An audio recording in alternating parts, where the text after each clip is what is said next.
And thank you for watching part one of our two-part video series, Overcoming Objections and Avoiding Common Pitfalls on Connection Calls. My name is Valerie, and I'm a business consultant here at Zillow. In this video, I'm looking forward to reviewing the strategies our top converting Zillow Premier agents use to overcome objections on their connection calls. We'll start this session by reviewing a proactive approach to tackling objections at the start of your call. And we'll identify the best ways to overcome any objections that persist. We'll end with a review and share more about our next video, Avoiding Common Pitfalls. Let's start by talking about connection calls. They give you the opportunity to gain more potential clients and set more appointments. However, they can also be a little challenging. It makes sense if you think about it. You're conversing with somebody for the very first time. Every connection is going to have different questions and goals they want your help with. Given that each call has the potential to go in so many different directions, it's absolutely critical that you're the one driving the conversation. So, how do we ensure that we're in control? Well, we recommend taking a proactive approach and being the first person to ask a question. But the key is to avoid asking, "How can I help you?" This might sound like a strange question to avoid, but it's important to keep you in control of the conversation. Instead, we recommend, "Hi, my name is Valerie, and I'm a local agent here with ABC Realty. Zillow connected us and said you were interested in 123 Main Street. When would you like to go see it?" Now you're in control of the call. Then follow up with questions like, "What other properties caught your attention, and what did you like about the properties?" If you noticed these questions sound familiar, you're right. These are the three questions included in ALM, which stands for Appointment Location Motivation. Starting with ALM is the best way to avoid roadblocks, and it's what our top converters use to set appointments and win more business. But what happens if an objection comes up anyway? We know that even when following ALM and taking control of the conversation, objections can still emerge. So let's talk about the most common roadblocks that come up on calls and how to get over them when you do. First is the listing agent question. This might sound something like, "Are you the listing agent?" This may seem like an opportunity to explain how the buying process works, or even worse, give them the listing agent's phone number. But instead, we recommend a simple response to start. Try something like, "Zillow connected us because I'm a buyer specialist in this neighborhood, and I can show you this property and any other properties you're interested in. When would you like to go see it?"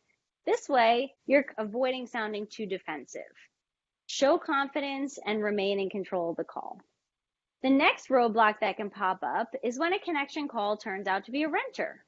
In this scenario, open up the conversation by asking more questions about their search and determining if they are open to buying in the future. About 34% of renters who move in the next year are open to buying a home, and most of them don't even know that they can afford to buy. So try saying this: "I work with many renters on the latest options for home ownership, and I'd be happy to walk you through the process as well. Tell me a little bit about your search so far. Have you considered owning your own home?" Ideally, you can turn a rental inquiry into a new potential buyer, and we see this happen all the time. Even if it turns out they aren't ready yet, by taking the time to help them, you're securing yourself a new client and a potential sale for the future. We also encourage you to take the same approach of asking discovery questions when a connection is interested in land or a lower price point property. Oftentimes, they also need to sell, or they're interested in other properties or options too. Finally, we know that sometimes they can get stuck on property specific details, but don't let this set you back. You should be able to take these calls wherever you are, even if you're not in front of the computer. Now remember, you don't want to start with, "How can I help you?" because this question puts you in a position of needing to provide property specific details that you just don't know on the spot. Always start with asking for the appointment first. What if they're persistent on getting details regardless of how you start the call? It's okay not to have immediate answers. Try this: "Good news! You actually caught me on the way back to my office where I can pull together all the details and check appointment times for us. Are there any other properties you'd like details on as well?" After you get a response, Close out with, excellent. I'll check out the showing times and I'll call you in about 15 minutes. When is a good time for you to go see these homes? With this strategy, you remain in control of the call and bring confidence to your connection that you'll be able to get the information they need. Now let's recap what we've reviewed so far in part one.